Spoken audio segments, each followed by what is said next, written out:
उत्तराखंड की पॉलिटिक्स में इन दिनों हरक सिंह रावत का मामला सबसे ज्यादा सुर्खियों में है। मामला इसलिए और बढ़ गया है क्योंकि हरक सिंह रावत अपने ही विभाग की मीटिंग से दूर रहे, नहीं पहुंचे मीटिंग में। उधर कांग्रेस इस मसले पर चुटकी ले रही है। इनके आपसी आंतरिक कलह का असर राज्य के विकास पर पड़ रहा है।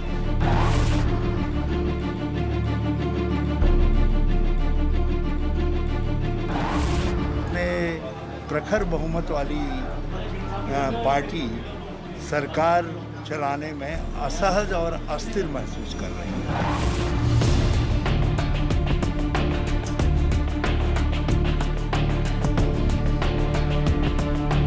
हरक सिंह रावत की नाराजगी से शुरू हुआ विवाद हर दिन बढ़ रहा है। भाजपा के अंदर फिलहाल जिस तरह के हालात हैं, उसे लेकर कांग्रेस हमलावर हो गई है। पूर्व सीएम हरीश रावत तो अभी से दावा करने लगे हैं कि 2022 के चुनाव में भाजपा को शिकस्त मिलने जा रही है। यही वजह है कि सत्ताधारी पार्टी के नेता निराशा में इस तरह का कदम उठा रहे हैं। जितने लोग कांग्रेस से दल बदल करके गए हैं, उनको बोझ महसूस कर रहे हैं, क्योंकि उनको साफ दिखाई दे रहा है कि इन सीटों पर भाजपा की हार निश्चित है। कांग्रेस में जब वो थे तो उन्होंने काफ़ी विकास के काम करवाए, और जब कांग्रेस से वो भाजपा में गए तो उनका विकास का रिकॉर्ड शून्य हो गया है। इसलिए दोनों असहज हैं। जो दल बदल करके गए वो भी असहज हैं, और भाजपा भी उनको लेकर के असहज है, क्योंकि भाजपा ये समझ रही है कि उन सारी सीटों को, दल बदलों की सारी सीटों को हम हारने जा रहे हैं। हरक सिंह रावत भी उन नेताओं में शामिल थे जो कांग्रेस से बगावत कर भाजपा में शामिल हुए थे। अब सवाल ये है कि क्या उत्तराखंड में फिर से कुछ राजनीतिक उथल-पुथल होने वाली है? सबसे अहम सवाल ये है कि क्या कांग्रेस से बागी हुए नेता किसी नए ठिकाने की तलाश कर रहे हैं? हरीश रावत ने तो साफ संकेत दिए कि बागी नेताओं की वापसी के दरवाजे फिलहाल बंद हैं। कांग्रेस जो बेचारे हो जाते हैं उनके प्रति दया भाव रखती है, तो दया भाव रखने से कोई ऐसा नरम है ऐसा नहीं है, और कांग्रेस पार्टी कोई ऐसा खेत नहीं है कि जो आए वो जोतने लग जाए। कहा जा रहा है कि हरक सिंह रावत से संगठन के नेताओं का कोई संपर्क नहीं हुआ। उनसे फोन पर बात की गई तो उन्होंने फोन रिसीव नहीं किया। कांग्रेस हालांकि इस पर भी चुटकी ले रही है। बंशीधर भगत जी ने जो बात कही वो सत्य है। यहाँ सिर्फ हरक सिंह रावत जी का मोबाइल स्विच ऑफ नहीं है, बल्कि पूरी सरकारी स्विच ऑफ है। और इन परिस्थितियों में भगत जी बेचारे घूम रहे हैं कि किसी का मोबाइल तो ऑन मिले, लेकिन सरकारी स्विच ऑफ है तो ऑन कहाँ से मिलेगा? हरक सिंह रावत की नाराजगी ने संगठन के साथ सरकार को भी मुश्किल में डाल दिया है। यहाँ तक अब खुद हरक सिंह रावत भी सियासी भंवर में फंस चुके हैं। भाजपा में उनकी दाल गल नहीं रही है।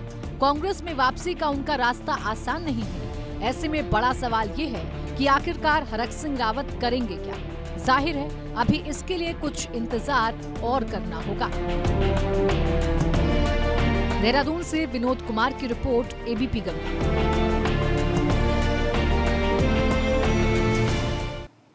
उधर हरक सिंह की नाराजगी को लेकर भाजपा प्रदेश अध्यक्ष बंशीधर भगत का कहना है कि उनकी अभी तक हरक सिंह से बातचीत नहीं हो पाई है। प्रोग्राम में जाना था इसलिए मैं वहाँ गया हूँ, लेकिन दुर्भाग्य है कि अभी तक हमारी कोई बात नहीं हो पाई है। बात होगी तो तब स्थिति समझ में आएगी। उन्होंने कभी ये नहीं कहा मैं पार्टी से दूर हूँ या कुछ हूँ। उन्होंने ये कहा कि मैं अपना अगला चुनाव नहीं लड़ूंगा, अगले लोगों को चांस दूंगा। ये तो बहुत अच्छी बात है, लेकिन उन्होंने ये भी कहा है पार्टी जो दिशा निर्देश देगी उसका मैं पालन करूंगा। वहीं कांग्रेस ने भी मिशन 2022 की तैयारियां तेज कर दी हैं। इसी को लेकर कांग्रेस ने प्रदेश प्रभारी देवेंद्र यादव 3 दिवसीय दौरे पर उत्तराखंड पहुंच चुके हैं। देवेंद्र यादव देहरादून में कांग्रेस के प्रदेश कार्यालय पहुंचे, जहां उन्होंने पार्टी के तमाम बड़े नेताओं से मुलाकात की। देवेंद्र यादव 3 दिन तक हर जिले में पार्टी कार्यकर्ताओं के साथ मीटिंग कर 2022 के चुनाव पर चर्चा करेंगे। उत्तराखंड प्रदेश प्रभारी बनने के बाद देवेंद्र यादव का उत्तराखंड का यह पहला दौरा है। इस दौरान देवेंद्र यादव ने कहा कि पार्टी से शीर्ष नेताओं से लेकर कार्यकर्ताओं तक वो सभी से इस दौरान बैठक करेंगे। प्रदेश के टॉप नेतृत्व से लेकर ब्लॉक अध्यक्ष तक सभी से यहाँ पर हम मुलाकात करेंगे। उनकी किस तरीके की परेशानियां हैं, उनको क्या क्या समस्याएं आती हैं, संगठन को किस तरीके से मजबूत किया जा सकता है, कैसे भारतीय जनता पार्टी जैसी पार्टी के साथ हम जो पूरी तरीके से विफल रही है पिछले 4 साल में, उसको उखाड़ फेंकने का जो मास्टर प्लान होगा वो तैयार किया जाएगा। इसी बीच बड़ी खबर रुड़की से आ रही है, जहां बस की चपेट में आकर एक बच्चे की मौत हो गई है। इस वक्त की बड़ी खबर, हादसे के बाद ड्राइवर मौके से फरार। गंग नहर कोतवाली के रामपुर का मामला इस वक्त की बड़ी खबर। रुड़की से बड़ी खबर, बस की चपेट में आने से बच्चे की मौत। तो हादसे के बाद ड्राइवर मौके से हुआ फरार। गंग नहर कोतवाली के रामपुर का मामला। तो 2022 के चुनाव को लेकर कांग्रेस पूरी तरह से उत्साह से भरी हुई है। नेता अभी से ही जीत का दावा करने लगे हैं। हालांकि भाजपा प्रदेश अध्यक्ष बंशीधर भगत का कहना है कि इस बार कांग्रेस कहीं दिखाई नहीं देगी।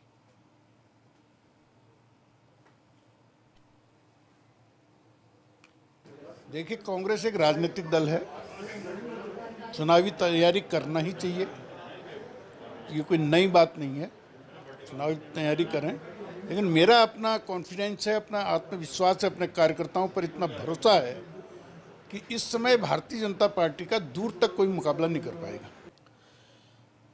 सरकार से अपनी नाराजगी जता चुके रायपुर से विधायक उमेश शर्मा काऊ ने पहली बार अपनी नाराजगी पर बयान दिया। उमेश शर्मा का कहना है कि उन्होंने अपने विधानसभा क्षेत्र में काम न होने को लेकर हाईकमान को पत्र लिखा था।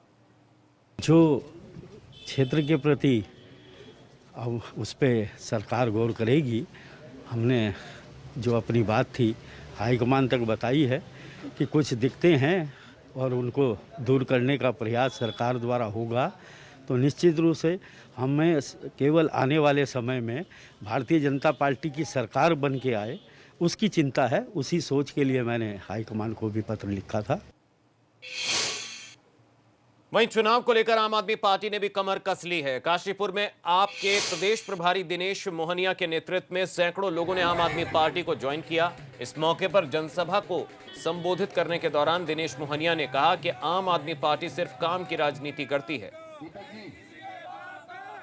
2022 का चुनाव सभी सीटों पर लड़ेगी। सीट की तैयारियों को देखते हुए आज काशीपुर में प्रोग्राम किया गया और निश्चित तौर पे आम आदमी पार्टी तैयारी के साथ लगी हुई है और आने वाले 2022 के चुनावों में पूरी तैयारी के साथ ये चुनाव लड़ेगा।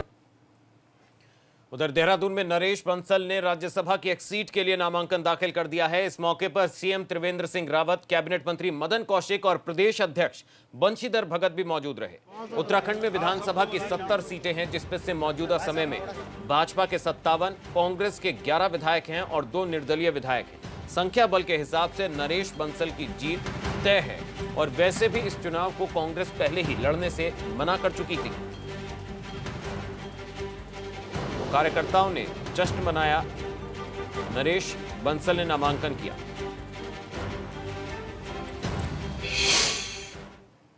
अब लोगों को वन विभाग में फाइलों के लिए विभाग के चक्कर नहीं काटने पड़ेंगे। वन विभाग में ई ऑफिस की शुरुआत हो गई है। मुख्यमंत्री त्रिवेंद्र सिंह रावत ने देहरादून के वन मुख्यालय में इसका शुभारंभ किया। अब वन विभाग में सभी काम ऑनलाइन हो जाएंगे। वन विभाग में ई ऑफिस की शुरुआत हो गई है। मुख्यमंत्री त्रिवेंद्र सिंह रावत ने इसकी शुरुआत की।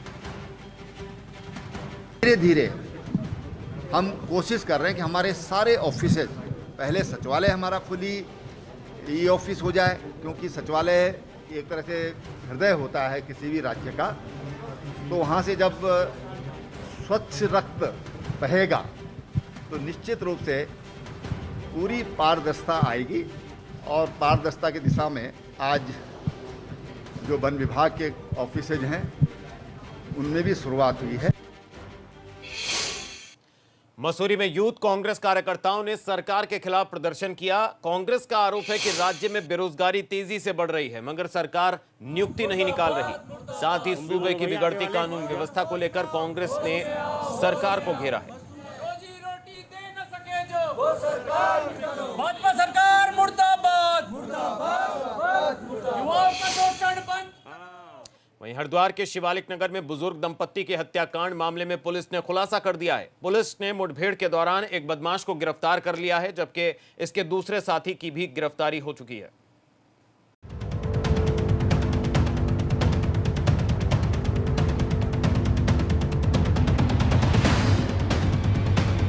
झाड़ियों में पड़ी ये बाइक उस बदमाश की है जिसे हरिद्वार पुलिस ने मुठभेड़ के बाद गिरफ्तार किया है।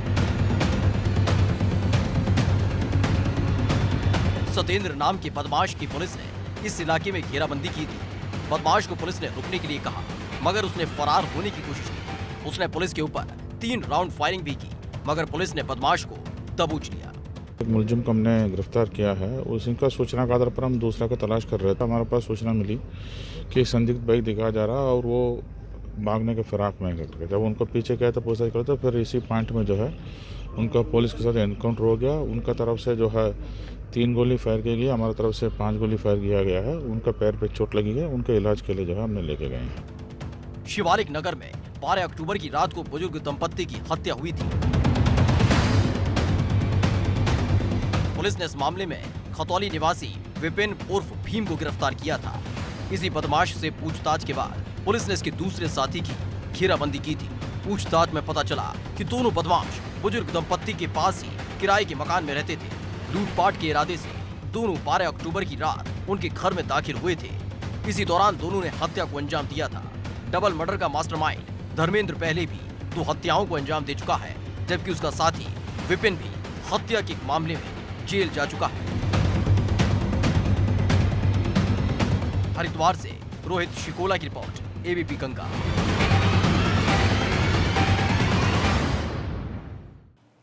हरिद्वार में बुजुर्ग दंपत्ति की हत्या में पुलिस ने खुलासा कर दिया है, मगर रुद्रपुर में पार्षद प्रकाश धामी की हत्या में अब तक खुलासा नहीं हुआ है। इस मामले में पुलिस अभी भी अंधेरे में ही तीर चला रही है। बात जो है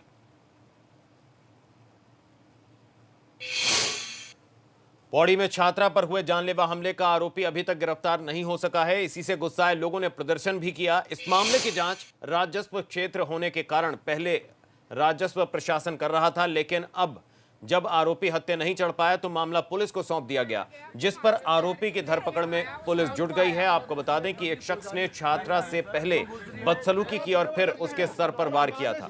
वारदात तब हुई थी जब छात्रा अपना एडमिशन करवाकर अपने घर लौट रही थी।